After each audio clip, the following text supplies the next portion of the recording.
Yang guna kereta drive tangan, yang tengok jalan mata, yang guna kaki. Tapi bila kita tengok di tepi jalan tertulis hati-hati. Kenapa tak tulis mata-mata? Kenapa tak tulis kaki-kaki? Sebab kita mesti jaga hati supaya jangan sampai sakit. Tahu semua. Assalamualaikum warahmatullahi wabarakatuh. Saya bersama Ustazah Fatimah dengan santri-santri Ma'had Az-Zahra, para penghafal Quran. Berada di belakang kami ini gedung kelas 4 lantai sebanyak 36 kamar, insya Allah. Mudah-mudahan bulan Juli nanti 2024 sudah bisa ditempati untuk belajar santri-santri yang baru. Mudah-mudahan apa yang kita inginkan diperkenankan, disampaikan Allah niat baik kita. Saya mengajak kepada jamaah dimanapun berada, mari support pembangunan asrama Ma'had Az-Zahra. Niatkan hadiahnya untuk almarhumah ibu, almarhum ayah. 1, 2, 3 sak semen, batu bata, kerikil untuk menyelesaikan. Pahalanya mengalir untuk almarhumah melalui donasi BSI Bank Syariah Indonesia, nomornya 767 7777 227. Sekali lagi, BSI 767 7777 227 atas nama Yayasan Pendidikan Haji Rohana. Jangan lupa konfirmasi ke nomor berikut 0811 6650 026. Sekali lagi 0811 6650 026. Mudah-mudahan salah satu bukti cinta kita ke orang tua, kita melakukan satu amal yang mengalir untuk mereka. Dari mulai jam 4 subuh, anak santri bangun, tahajud, sholat subuh, menghafal, mengulangi bacaan, masuk kelas, sampai jam 10 malam. Disinilah mereka beristirahat. Berkah selalu, sukses. Assalamualaikum warahmatullahi wabarakatuh.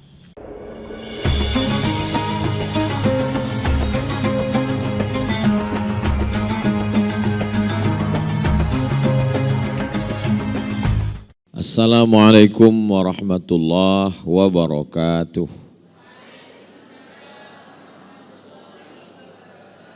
Alhamdulillah, wassalatu wassalamu ala rasulillah wa ala alihi wa sahbihi wa man tabi'ahu wa mawalah.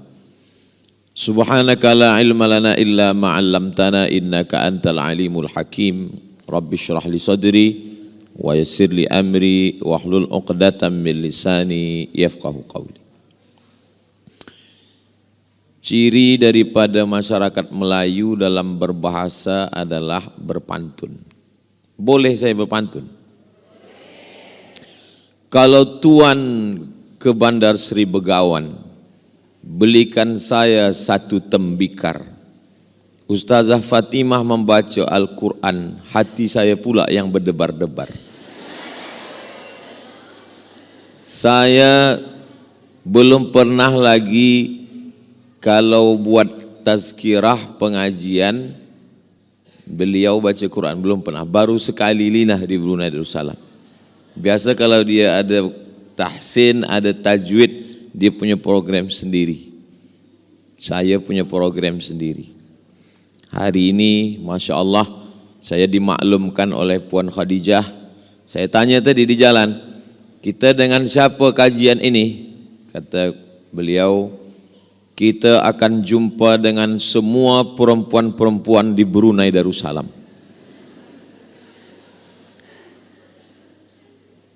Mudah-mudahan pertemuan kita ini diridai Allah Subhanahu wa taala. Jadi kami yang lelaki hari ini adalah kaum minoriti di tengah perempuan yang solihah-solihah. Yang pertama kali masuk Islam itu lelaki atau perempuan?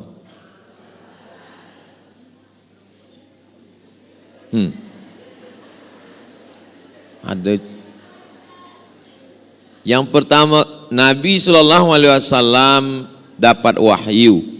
Iqra bismi rabbikal ladzi khalaqa khalaqal insana min 'alaqin iqra wa rabbukal akramul ladzi 'allama bil qalami 'allamal insana ma lam ya'lam. Selepas itu dia balik. Dia menggeletar sejuk, diselimuti oleh Khadijah. Dan Khadijah membawa Nabi Muhammad SAW kepada seorang lelaki saudara dia namanya Waraqah bin Naufal. Kata Waraqah, yang turun itu adalah malaikat Jibril yang dulu pernah turun kepada Ibrahim, yang pernah turun kepada Musa, yang pernah turun kepada Isa, dan sekarang dia turun kepada Nabi Muhammad SAW. Maka yang pertama kali percaya itu adalah Khadijah. Khadijah itu lelaki apa perempuan? Perempuan. Abu Bakar Siddiq selepas itu.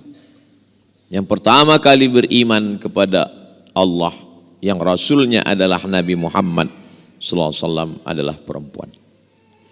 Yang pertama kali masuk surga lelaki atau perempuan? Nampaknya perempuan ini menjawab perempuan semua. Waktu Nabi SAW masuk ke dalam surga, Nabi memandang ke belakang. Nabi tengok di belakang itu seorang perempuan. Nabi bertanya, "Kenapa kamu masuk surga?" Perempuan itu menjawab, "Saya membesarkan anak-anak yatim. Kematian suami, dia jaga dirinya, dia jaga harkat martabat kemuliaannya, dan dia jaga anak-anaknya. Maka dia masuk surga di belakang Rasulullah sallallahu alaihi wasallam." Surga di bawah tapak kaki. Belum ada lagi hadis surga di bawah tapak kaki ustaz. Tak ada.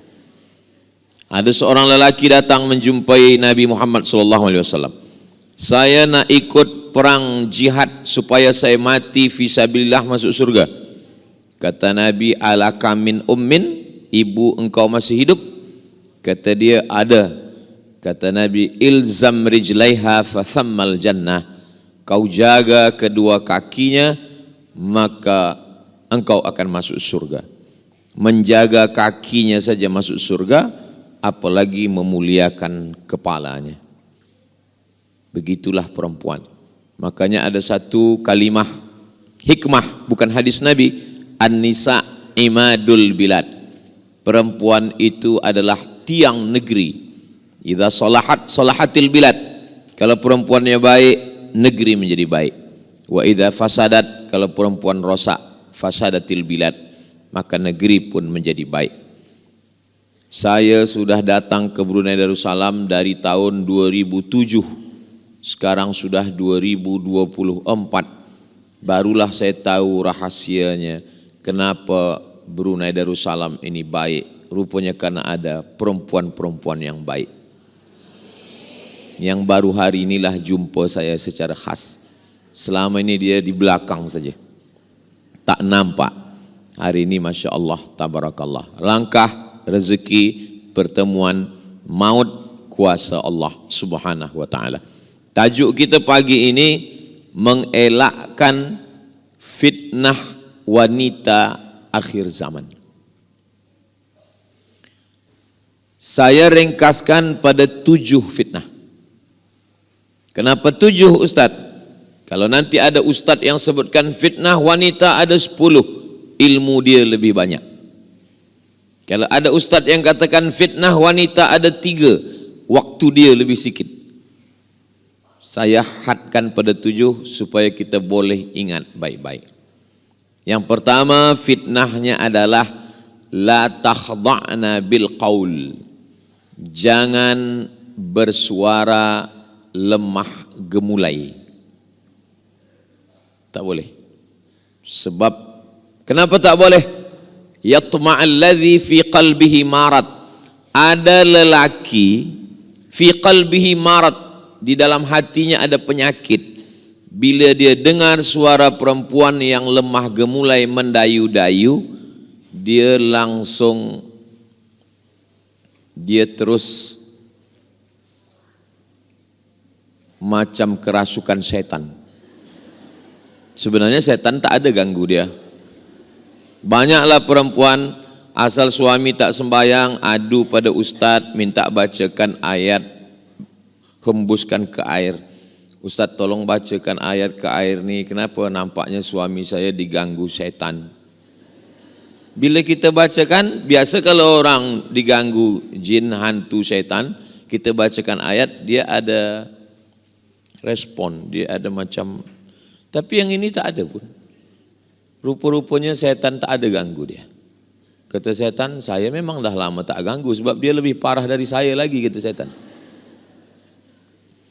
Jadi tidak boleh bersuara mendayu-dayu, lemah gemulai, lembut-lembut. Jadi mana tahu ada orang miss call, salah sambung telefon, dia telefon, Assalamualaikum, Waalaikumsalam. Ini di mana? Bandar Seri Begawan. Tak boleh. Sebab berawal dari suara. Lelaki tidak melihat, dia dengar suara, dan suara itu Masya Allah. Jadi bersuara biasa-biasa saja. Tak perlu ada suara ni macam berangin-angin sikit. Nanti saya sebutkan macam perempuan pula bunyi saya, na'udzubillah. Jadi perempuan dari mula suara. Makanya ada setengah ulama mengatakan sautul mar'ati auratun, suara perempuan aurat. Setengah, tak banyak. Nanti bila ada orang mengatakan, betul ke Ustaz Abdul Somad suara perempuan itu aurat? Kalau suara perempuan aurat, maka berdosalah saya dari tadi. Dari tadi saya mendengar solawat. Saya masuk tadi dengar sambut solawat. Itu solawat perempuan kan? Kalau begitu berdosalah mendengar solawat. Berdosalah mendengar suara perempuan membaca Quran. Itu kan istri ustaz, lelaki yang lain tak mahram dengar suara. Maka makna suara perempuan boleh menjadi aurat kalau suara itu takhda'na bil qaul, merendah, mendayu, lemah gemulai, terlalu lembut, dibuat-buat. Adapun suara yang biasa saja, suara membaca Quran, suara bersolawat, suara marhaban, suara tala'al badru alaina, suara nasyid yang baik-baik, maka itu baik. Mana dalilnya? Sahabat Nabi bertanya kepada Sayyidatuna Aisyah tentang perempuan, mandi rambut ikatnya tak dibuka. Mereka bertanya kepada sahabat Nabi namanya Abu Musa al-Ash'ari. Kata Abu Musa al-Ash'ari mesti dibuka. Lalu dia ragu, dia tanya kepada Aisyah, Aisyah, wahai Ummul Mukminin, kami dah bertanya kepada Abu Musa al-Ash'ari. Kata Abu Musa al-Ash'ari mesti dibuka. Kata Sayyidatuna Aisyah, kalau dia nak cepat atau kalau dia susah, dia siramkan saja air basah pun sudah. Macam mana sahabat lelaki boleh mendengar suara Aisyah kalau suara itu aurat? Itu menunjukkan suara mengajar boleh. Khudhu nisfadinakum min Humaira. Ambil setengah agama Islam ini dari Humaira, dari perempuan yang kulitnya putih kemerahan kena cahaya matahari, Aisyah. Setengah agama ini diambil daripada Aisyah. Macam mana riwayat tentang Nabi wudu, macam mana Nabi mandi, macam mana Nabi dalam bilik, macam mana Nabi dalam rumah, itu riwayatnya daripada Sayyidatuna Aisyah. Macam mana dia meriwayatkan hadis kalau suara dia tak terdengar. Ini menunjukkan bahwa suara jalan tengah. Yang kiri mengatakan suara boleh sama sekali, yang kanan mengatakan suara tak boleh sama sekali. Wa kadzalika ja'alnakum ummatan wasata, yang pertengahan suara ada yang boleh, ada yang tak boleh. Suara yang halal, suara mengajak kepada amar ma'ruf nahi mungkar. Adakah ustazah di Mesir itu? Ada ahli tafsir namanya Profesor Dr. Ustazah Syekhah Aisyah binti Syatib. Lalu kemudian Raja Maghribi namanya Muhammad Al-Khamis menjemput beliau dari Kaherah untuk mengajar di universiti tertua di dunia, namanya Qarawiyyin University. Mengajar di sana.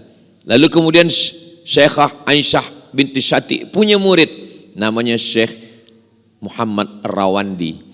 itulah yang mengajar kami di Darul Hadis Maghribi.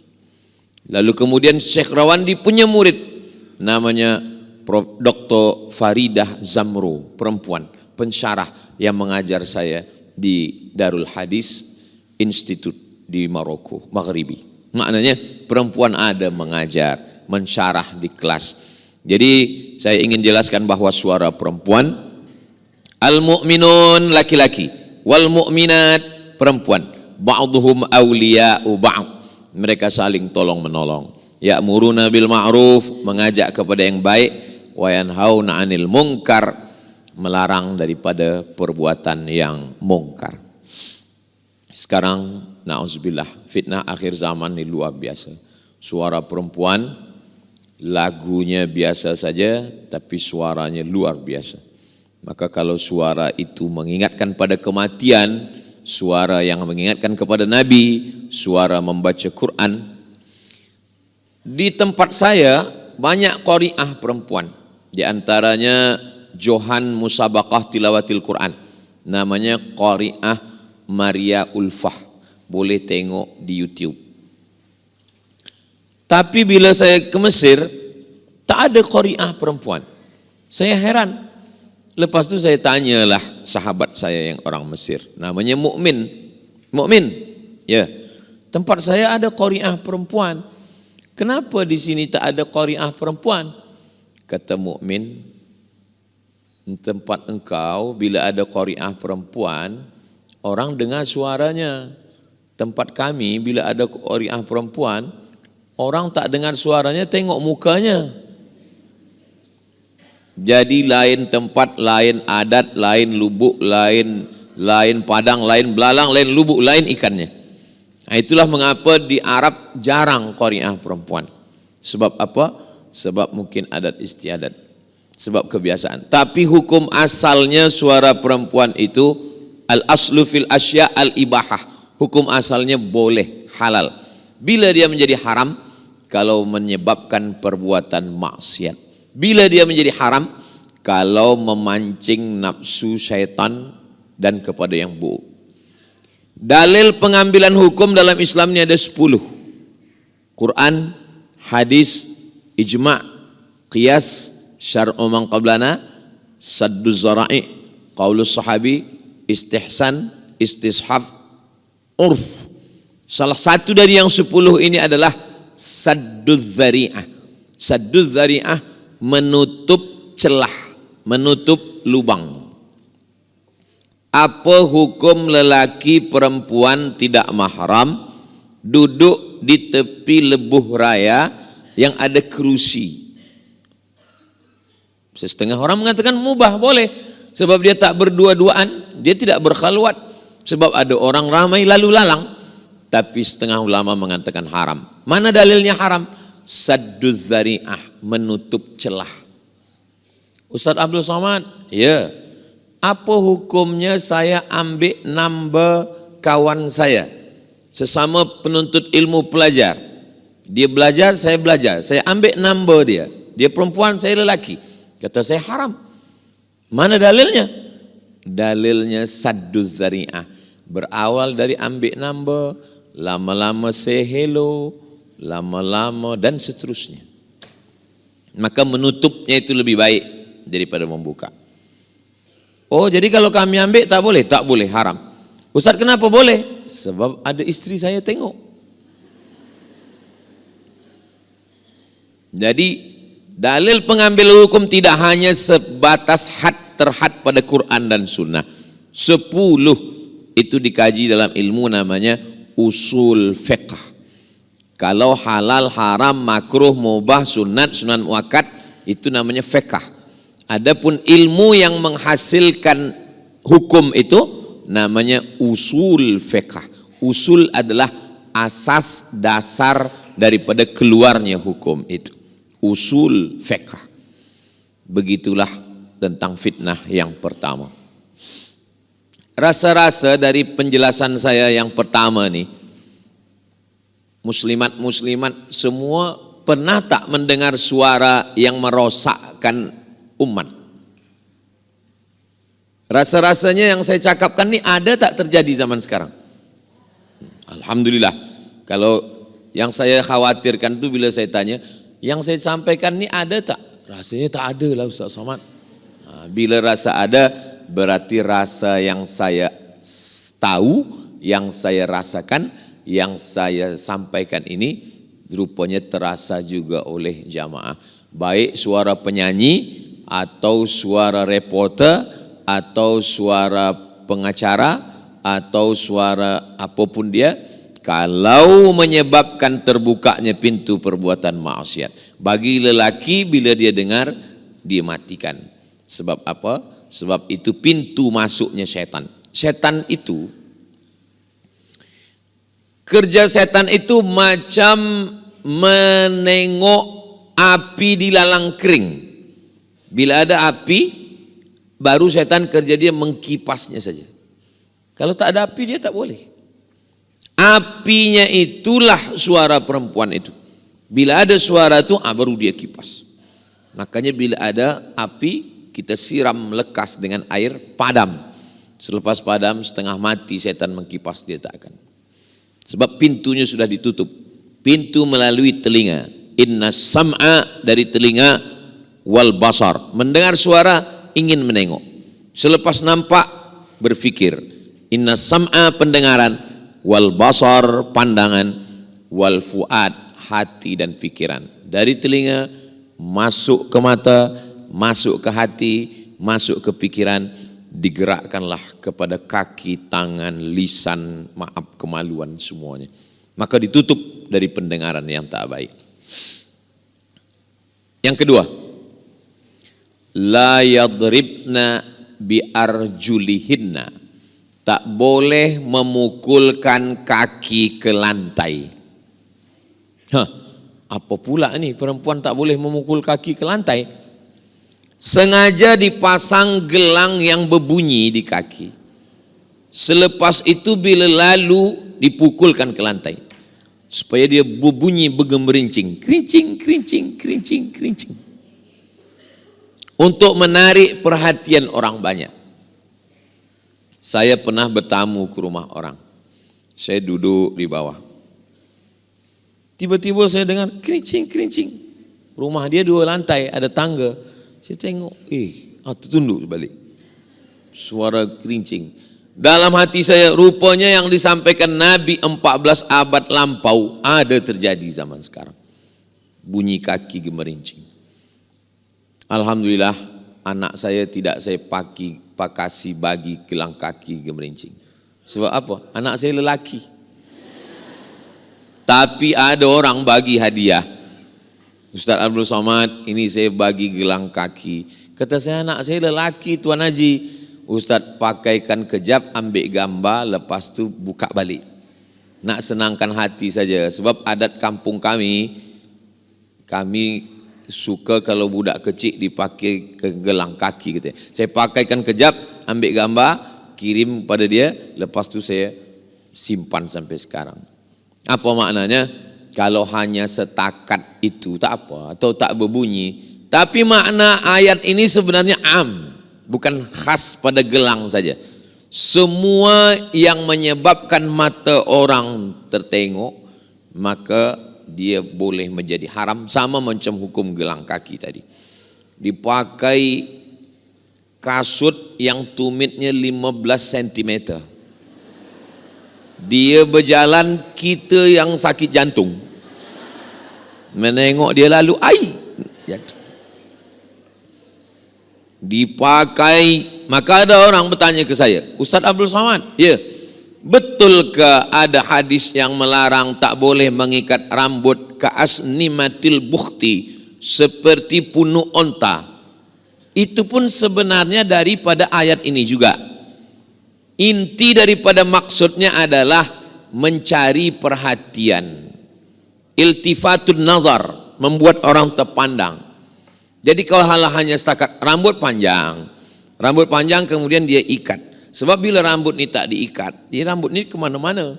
Bila nanti sampai rumah dibuka, waktu membuka tu rambut ke hadapan. Laki masuk bilik. Dia baca ayat kursi. Ini aku bang bini engkau, kata. bukan hantu. Jadi maknanya bila dia ikat sikit, agak naik sikit, tak apa. Sebab maknanya bukan tak boleh mengikat. Maknanya sengaja memang dipasang tinggi ke atas. Supaya apa? Supaya ditengok orang. Sebab ada salah satu sifat perempuan, dia ingin supaya ditengok, dipandang, diperhatikan. Itulah mengapa suami mesti memperhatikan istri. Sebab bila suami tak memperhatikan, tak membagi pujian, dia ingin diperhatikan orang lain. Melalui apa? Melalui social media. Dia akan letakkan gambar, dia akan lepas dia letak, dia tengok. Kenapa tak ada like nih? Rasa-rasa dah 3 jam tak ada like. Rupa no connecting. Jadi mesti ada perhatian. Maka lelaki bila dia balik, walaupun sekarang ni yang mendengar muslimat, tapi saya yakin balik dari sini lelaki-lelaki juga bila di-upload nanti, lelaki juga menonton, dia dengar ulang. Oh, nampaknya ini untuk perempuan, tapi juga bagi kami untuk lelaki. Nanti bagikan ke suami-suami, anak-anak lelaki semua di channel Ustaz Abdul Somad Official. Subscribe, like, share and comment. Supaya mereka boleh tonton, boleh tengok. Semuanya. Dari mula pakaian. Ada model pakaian ini yang kalau angin kencang dia boleh terbang. Macam kelambu. Kita disuruh biasa-biasa saja. Ini nampaknya Ustaz Somad macam menyindir-nyindir kami ini. Tidak. Saya adalah ustaz yang tak pandai sindir-menyindir. Saya ni kata orang Melayu, simbah daun nampak buah, to the point, langsung saja. Saya cakap saya tak pandai sindir menyindir. Sebab dulu pernah juga ada pengerusi masjid, nanti Ustaz Somad sampaikan ini. Saya sindir. Lepas tu balik kata dia, mohon maaf Ustaz, yang disindir tu tak datang. Jadi saya tak pandai sindir menyindir. Kalau saya cakap, terus saja saya sampaikan ayat, terus saya sampaikan hadis. Masalah manusia suka tak suka, kita balikkan pada Allah Subhanahu wa taala semuanya. Qalbul mu'min baina asabi'ir rahman. Hati orang beriman itu terletak pada kuasa Allah taala. Maka kita selalu meminta, ya muqallibal qulub, engkau yang membalik-balikkan hati manusia. Manusia nak dengar, manusia suka, manusia tak suka. Dan almarhumah mak saya selalu nasihatkan, kau sampaikan saja ayat Allah, kau sampaikan saja hadis Rasulullah. Manusia suka tak suka, yang penting Allah suka. Maka dulu awal-awal saya bawa almarhumah mak saya ke masjid besar, penuh orang ramai. Saya sangka bila balik nanti dia akan katakan, ramai orang datang tadi. Bila balik dia tanya, engkau tak ada pelihara jin kan? Apalah mak ni, kata dia. Saya ni ustaz. Aku takut engkau berkawan dengan jin, lalu kemudian jin itu menarik hati manusia supaya dia suka pada cakap engkau tak akan diterima Allah Subhanahu wa taala. Aku ni ustaz mak, takkan aku berkawan dengan jin. Jinnya ustaz juga, kata dia. Aku ni dari Mesir mak, dari Kahirah. Jinnya pun dari Kahirah juga. Kawan-kawan Fir'aun. Jadi nasihat yang paling dalam adalah nasihat ibu. Masuk ke dalam tangkai hati, jantung, kefikiran sampai hari ini. Jadi nasihat adalah supaya bertudung biasa saja, berbaju biasa saja, bercakap pun biasa saja. Engkau berlebih bukan kerana tudungmu, engkau berlebih bukan kerana pakaianmu, engkau berlebih kerana akhlak di hadapan Allah Subhanahu wa taala. Pertama, suara, yang kedua, kaki. Yang ketiga, la tabarrajna tabarrujal jahiliyatil ula. Jangan bersolek-solek jahiliyah dulu. Rupanya jahiliyah zaman dulu pun sudah tahu bersolek. Makna yang tak boleh ini adalah membuat sesuatu yang sudah elok menjadi lebih dan itu menurut perasaan dia saja. Sebenarnya orang yang menengok biasa saja. Tapi wala umanniyannahum, kata setan, wala umanniyannahum, aku buat dia selalu bersangka-sangka, berhalusinasi, menyangka akulah paling cantik, akulah paling elok, akulah paling pasang sini, pasang sini, pasang ini, padam lampu. Bila pergi tempat walimah, orang senyum, kita pun senyum. Orang gelak, kita pun gelak. Rupanya yang digelakkan orang kita. Sebelah hijau, sebelah biru. Jadi sebetulnya Islam ni susah betul, Ustaz Abdul Somad. Islam tak susah. Sebab Islam ingin kita natural, kita tabi'i, kepada tabiat awal. Makanya tidak boleh, hadisnya diriwayatkan oleh Abdullah bin Mas'ud radhiyallahu an. La'anallahul washimat, Allah melaknat perempuan tukang tato. Karena zaman dulu yang membuat tato itu perempuan.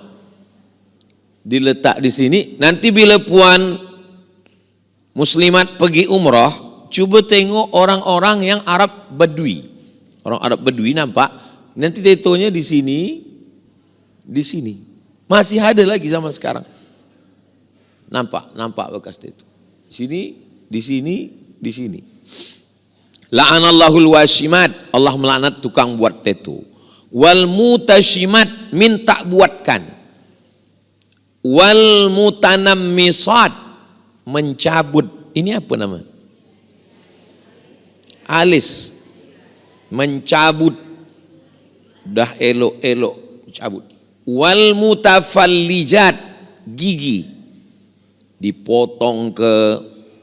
Wal mughayyirat, merubah lil husni, merubah yang dah elok menjadi merasa lebih. Adapun yang maaf memang kurang, nauzubillah, lahirnya kurang, entah bentuk gigi apa kurang, dia senyum kita pengsan, itu boleh, dia buat operation pada doktor. Ini doktor, sebab ini tidak normal, tidak tabi'i, tidak seperti nature, maka dia boleh balikkan kepada bentuk semula, boleh. Bentuk tumbuh rambut, atau alis ni sebelah tumbuh sebelah tidak, kemudian pergi ke Turki, Istanbul untuk menanam rambut ni, boleh ditanam, itu boleh, sebab balik kepada bentuk normal. Sebab bila dia pertahankan macam itu, orang pula berbisik-bisik, tertanya-tanya, kenapa hilang? Entahlah, kena sambar petir, kata dia. Adapun yang sudah elok, bila manusia merubah sekali, kata setan, ubah 2 kali. Pertama ubah ini, setelah itu ubah ini. Kata setan, ini kurang panjang, kuncupkan sikit. Nanti buatkan lesung pipit sini. Sudah ada sini, buatkan sini, buatkan sini. Saya macam-macam. Ini.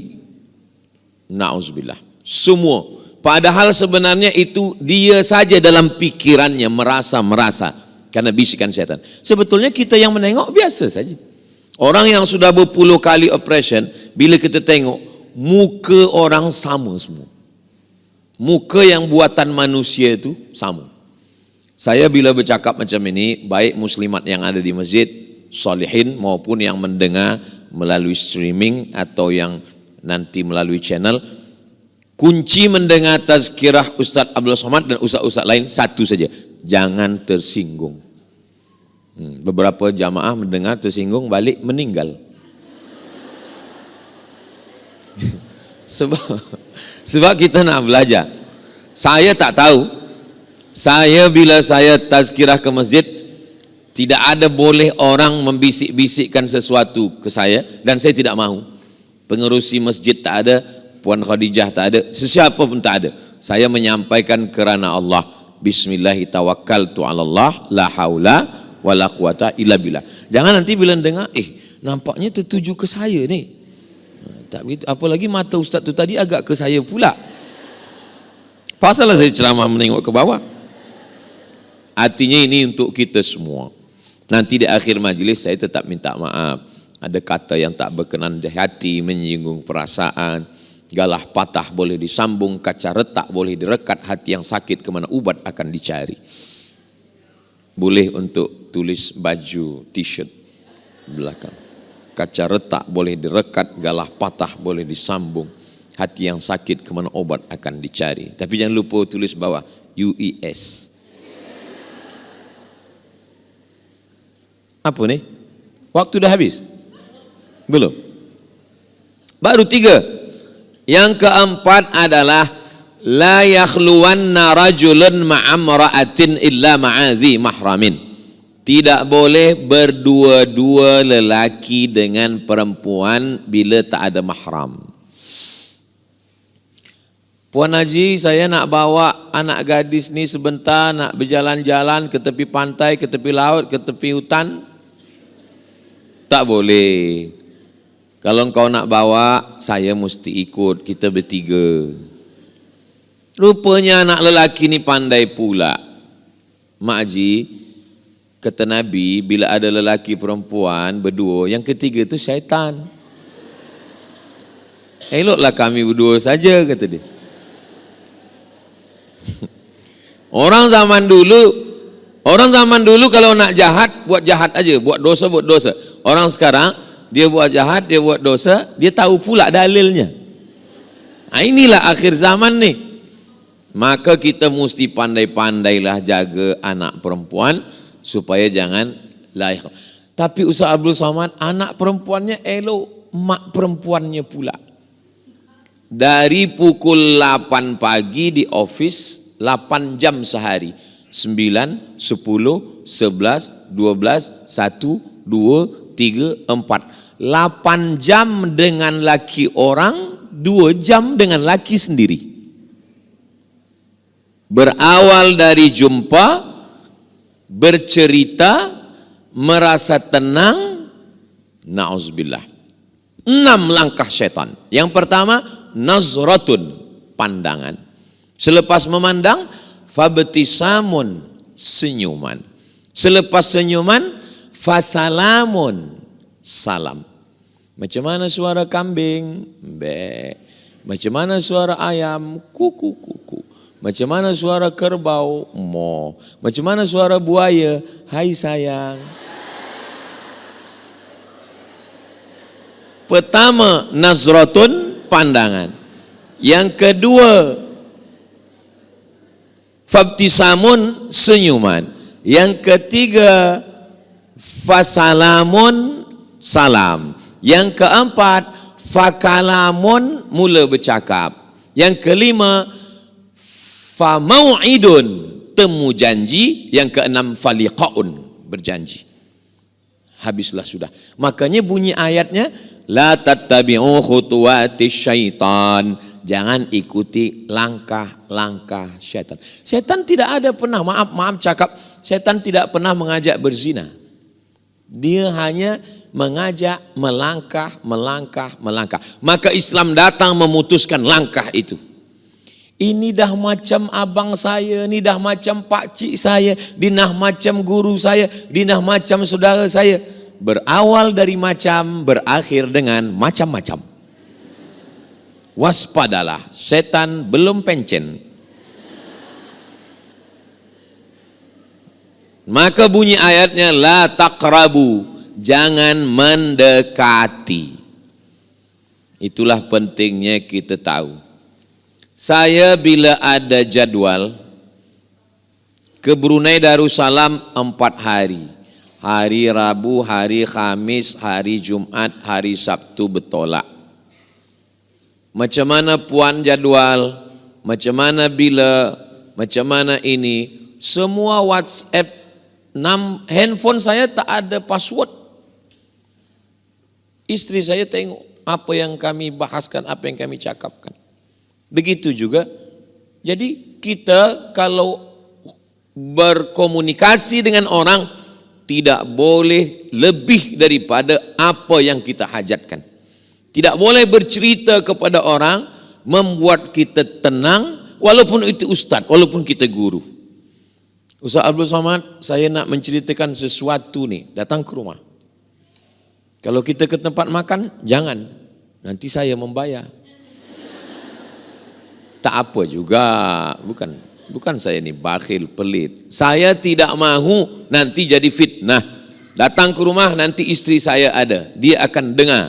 Jangan tulis sini, jangan kirim voicemail, jangan video call. Dan handphone tahu semua. Supaya apa? Sebab kita pun tahu kita manusia juga. Orang jatuh bukan pada lubang yang besar, tapi dia jatuh pada kulit pisang. Kenapa? Kalau lubang besar dia hati-hati, takut. Tapi kalau kulit pisang dia, disitulah dia akan jatuh. Maka kita mesti berhati-hati. Ini tentang masalah berdua-duaan dengan yang tak mahram. Berangkat dari rumah pukul 7, masuk office kerja pukul 8, pukul 12, pukul 1 makan siang bersama, petang balik ada jam, sampai rumah mandi siap-siap maghrib, maghrib makan lepas isya, 9, 10 hanya 2 jam dengan suami dan anak, itu pun scroll WhatsApp, Instagram, Telegram, FB. Ustaz Somad cakap pasal FB, pasal Instagram. Ustaz pun ada Instagram juga, ada.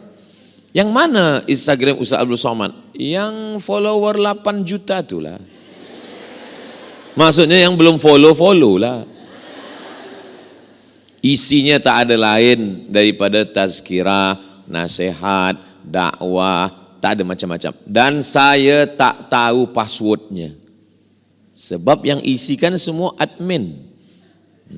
Ini saya ambil gambar, saya bagi tahu admin. Awak masukkan ini, awak tuliskan ini, awak ini. Ini jangan, ini jangan. Saya tak tahu.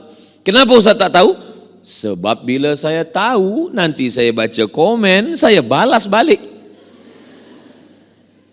Halakam ru'un lam ya'rif qadrahu. Celaka orang yang tak tahu siapa dirinya. Saya yang paling tahu diri saya, kelemahan saya. Nanti bila saya buka macam-macam komen, saya tengok orang kirim message macam-macam, maka saya serahkan pada orang lain. Inilah yang membuat saya tak katakan saya selamat, tidak. Selamat kita tu nanti bila kita mati dalam keadaan husnul khatimah. Hidup masih panjang lagi. Kita tak tahu. Maka kita selalu berhati. Ini sekarang dalam watawasau bil haq watawasau bis sabr. Berikutnya yang kelima. Yang kelima adalah la tusafiranna mar'atun illa ma'azi mahramin. Jangan musafir bersama yang tak mahram. Lepas saya khutbah Jumat, turun daripada mimbar, datanglah seorang lelaki hendak mencium kaki saya. Saya tarik, dia tegak balik. Badan dia tegap. Dia menangis. Ustaz, saya cakap menangisnya tunda dulu. Saya nak ba'diyah Jumat. Dia tundalah, macam mana menahan air mata saya tak tahu. Lepas ba'diyah Jumat, apa masalahnya? Saya hantar isteri saya ke airport. Dia nak pergi keluar, nak kerja dengan bos. Saya katakan pada bos, bos tolong tengok dan jaga isteri saya ni. Kata bos saya akan jaga. Rupanya betul-betul dia jaga, Ustaz.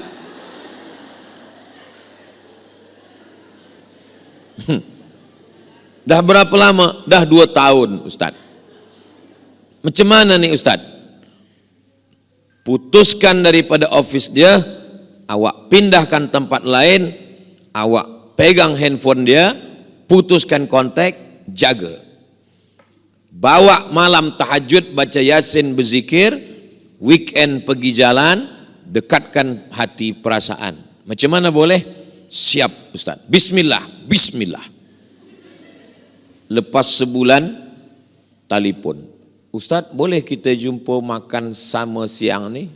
Okey. Mana ada doa tolak makan? Yang ada tolak bala. Bila jumpa menangis lagi. Apa menangis ni? Hati saya tak boleh menerima, Ustaz. Rupanya lelaki setegap apapun badannya, dia tak boleh menerima perempuan yang pernah melakukan kesalahan. Itu yang dapat saya fahami. Mulutnya berkata sanggup, tapi kata awak bulan lalu kata awak sanggup. Itulah Pak Ustadz, mulutku berkata iya, tapi hatiku tidak Pak Ustadz. Pikir dulu pendapatan, sesal kemudian tiada gunanya. Maka pikir elok-elok, karena lelaki susah untuk menerima. Kalaupun dia menerima, bukan kerana perempuan, tapi kerana anak, karena itu, karena ini dan lain-lain. Ini saya tidak ingin kita bercerita, ini kan zaman dulu, ini kan dalam Quran, ini kan dalam hadis. Yang saya ceritakan adalah true story. Kisah kenyataan yang ada di zaman ini dan dialami oleh jamaah. Tapi nama tak boleh sebut. Nanti bila dia dengar, macam kisah aku tu. Dia pun dapat pahala sebab kita tidak menceritakan nama orang. Dia dapat pahala sebab dari cerita dia itulah orang akan ambil iktibar pelajaran bahwa di zaman ini na'udzubillah, maka tak boleh musafir. Bila ada orang nak kontak, nak tanya ustazah macam mana, dia tanya ustazah yang lain. Ustazah lain akan sampaikan. Maka laki-laki mesti ada cemburu. Tapi janganlah pula sangat cemburu hingga tak boleh beli sayur. Kenapa kita siang ni tak ada makan, tak ada ikan? Itulah abang cemburu, aku nak beli ayam cemburu, nak beli itik cemburu. Ada atuk-atuk tua pun cemburu juga. Ini namanya cemburu buta, cemburu buta. Tapi lelaki yang tak ada cemburu, la yadkhulul jannah, tak masuk surga. Siapa itu ya Rasulullah? Dayus. Dayus. Jangan bagi nama anak Dayus. Apa makna Dayus? Allazi la yagharu ala maharimihi. Tak ada rasa cemburu. Na'udzubillah. Salah satu sebab kenapa orang Islam tak boleh makan maaf khinzir, sebab dia salah satu haiwan yang tak ada cemburu. Beza dengan ayam. Ayam jantan berdua berkelahi sampai tetes darah penghabisan. Apalagi ayam kampung. Apalagi ayam hutan. Kata ayam, lebih baik putih tulang daripada putih mata. Ayam tak ada cakap macam itu, kata saya. Tambahan sikit dari saya. Ayam begitu, tapi khinzir tidak. Dia tak ada cemburu. Maka makanan yang kita makan, kenapa tak boleh makan betaring? Kenapa tak boleh makan bekuku? Sebab dia buas. Maka makanan akan masuk sifatnya ke dalam badan kita. Jaga makanan kita. Sebab makanan itu mempengaruhi cara kita berpikir. Makanan berubah menjadi darah. Darah, semangkuk makanan berubah menjadi setetes darah, masuk ke dalam jantung. Dari jantung naik ke otak. Yang merenung jantung, yang berpikir otak. Darahnya darah daripada yang haram, berpengaruh kepada fikiran kita. Itulah kenapa kita tak boleh makan yang haram-haram. Kulu, makanlah min thayyibat, yang baik-baik. Yang keenam, waqarna fi buyutikunna, hendaklah perempuan itu duduk di rumah. Hukum asalnya perempuan hanya duduk di rumah. Yang mengantati bila tamu datang lelaki. Belum pernah sekalipun istri saya mengantar makanan, kue, nasi ke tamu. Bila tamu menengok, nanti saya cemburu. Tidak ada gambar kami di tempat bilik tamu. Nanti bila tamu tengok, cemburu. Ustaz ni cemburu buta jugalah. Apa maknanya?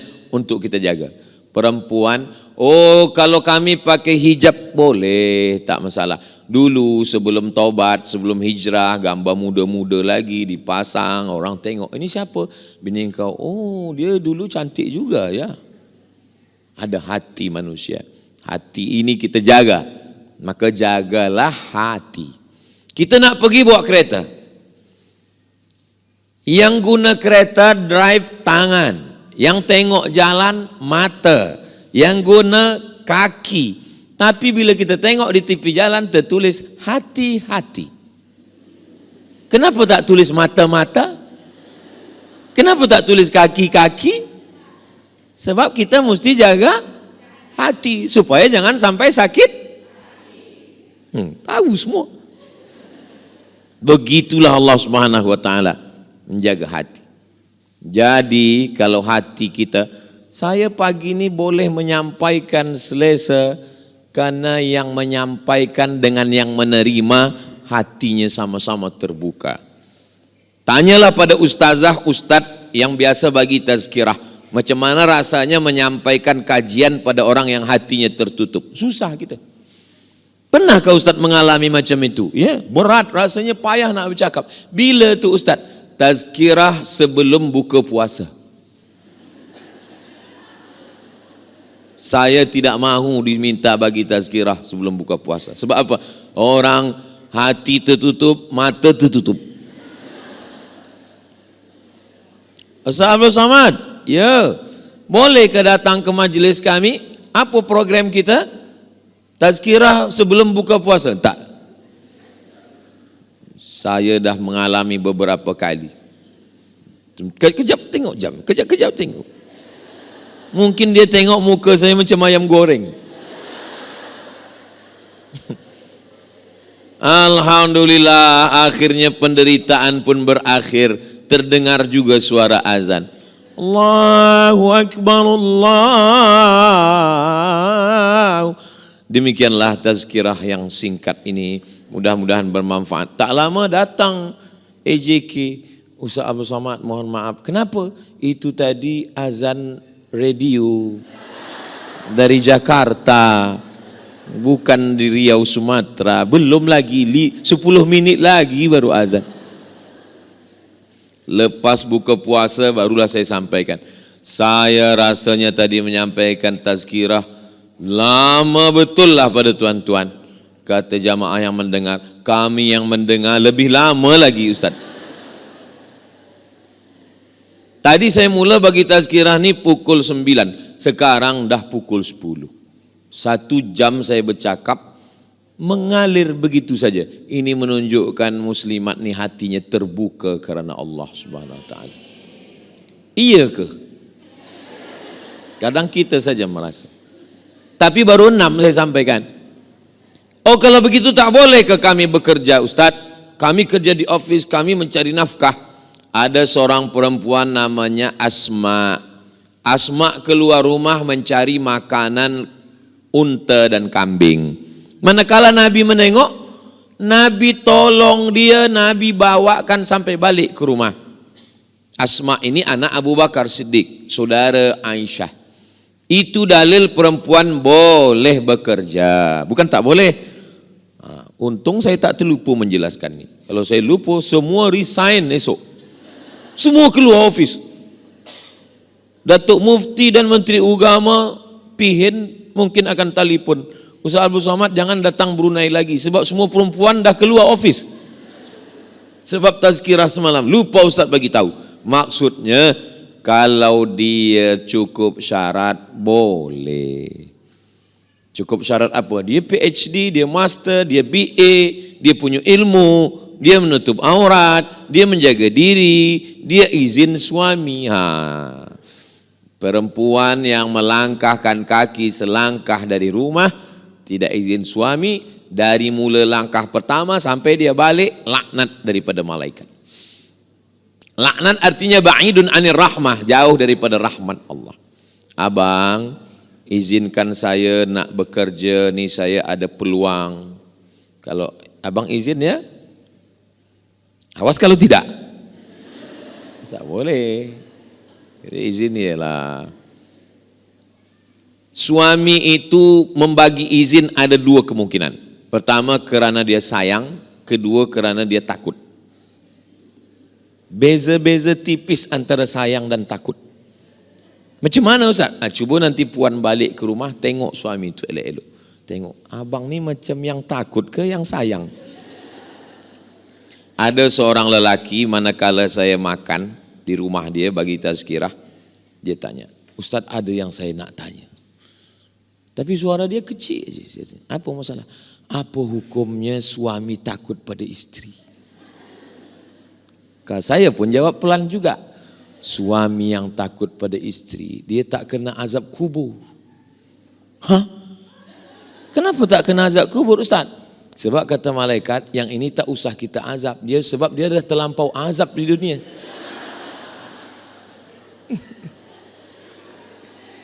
Semua perempuan itu yang membebel, yang bercakap, itu semuanya bukan kerana dia jahat, tapi kerana dia ingin suaminya selamat.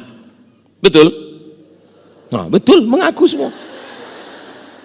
Abang di mana, balik pukul berapa, mana duit, ini ada kain jangan lupa bawa sembayang, ini dah sembayang atau belum, miss call ini dah di mana, dengan siapa, di mana, tanya.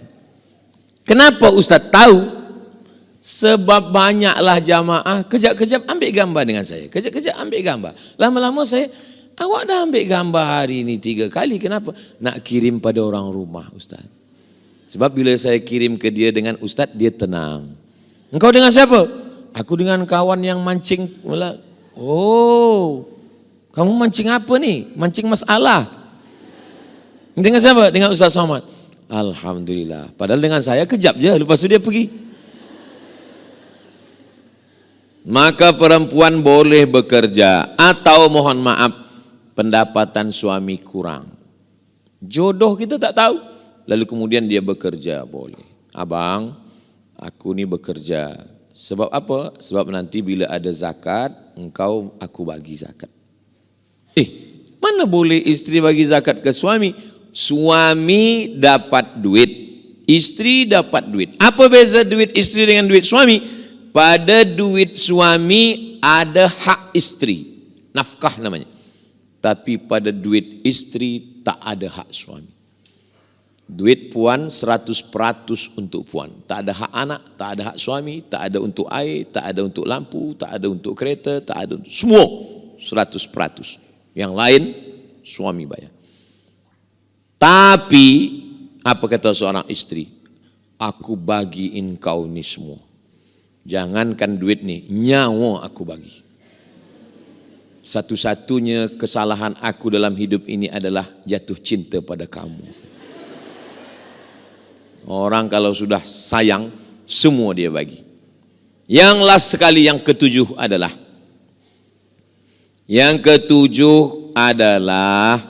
yaitunya perempuan yang menderhaka. Kalau perempuan itu salataha, somat saumaha, melaksanakan salat khamsaha 5 waktu, melaksanakan puasanya, dia baik, maka dakhalatil jannah min haitsu sya'at. Dia masuk surga dari pintu mana saja yang dia suka. Ada orang bersedekah, masuknya dari babus sedekah. Ada yang rajin puasa, masuknya dari pintu babur rayyan. Ada yang suka berjihad, masuk dari babul jihad. Tapi istri yang solihah, kata Allah Ta'ala, masuklah engkau ke surga dari pintu mana saja yang kamu mahu.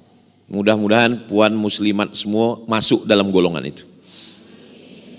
Ya Rasulullah, bagaimana perempuan yang solihah itu? 3. Idza ra'aitaha sarratka. Kalau kau tengok dia, senang hatimu.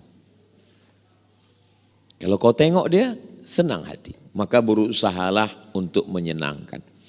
Kalaupun bersoleklah untuk suami. Ustaz, boleh ke rambut saya celup 3 color? Yang tengok siapa? Yang tengok suami saya. Boleh. Tapi banyak orang sekarang bila dia bersolek, ditengok laki orang. Bila dengan laki dia sendiri, tak usahlah kita sebutkan. Maka kemudian, idza amartaha ata'atka. Kalau engkau perintah dia patuh dan taat. Wa idza ghibta anha, kalau engkau pergi, hafizat, dia jaga harta engkau, anak engkau dia jaga. Senang mata engkau menengok, patuh engkau perintah, dan bila engkau pergi, anak dan harta engkau dia jaga. Jangan sampai laki pergi, bila balik anak hilang, harta melayang.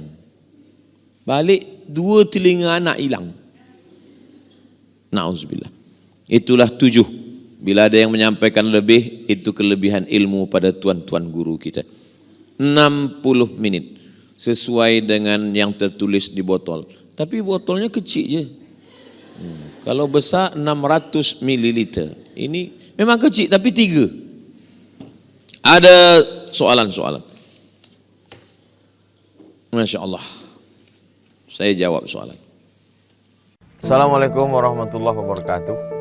Saya bersama Ustazah Fatimah dengan santri-santri Ma'had Az-Zahra, para penghafal Quran.